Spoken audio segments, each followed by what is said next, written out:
Hey,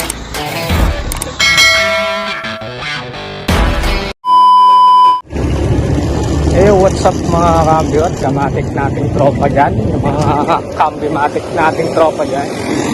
So for today's video, bali nag-upgrade na naman tayo ng bago dito sa ating pamasadang Honda Click 125. Kung napapansin nyo to, yan yung switch natin.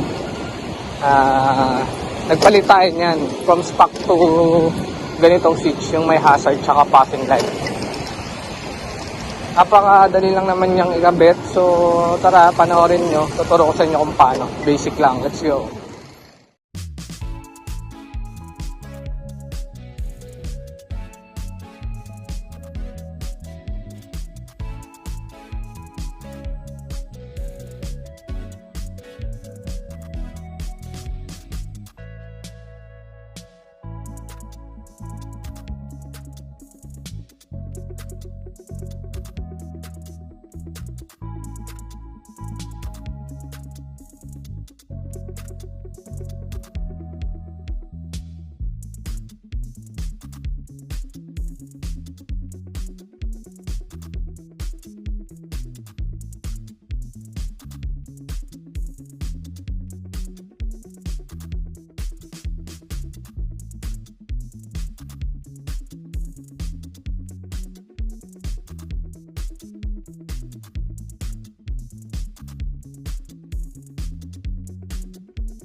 At dito ko muna tatapusin ang vlog na ito. Kung bago ko pa lang sa channel, please don't forget to like and subscribe, and click mo na rin yung notification bell para lagi yung update sa mga vlog ko. So ride safe always mga ka-kambyo at ka-matic nating tropa dyan, para no worries. See you in my next vlog.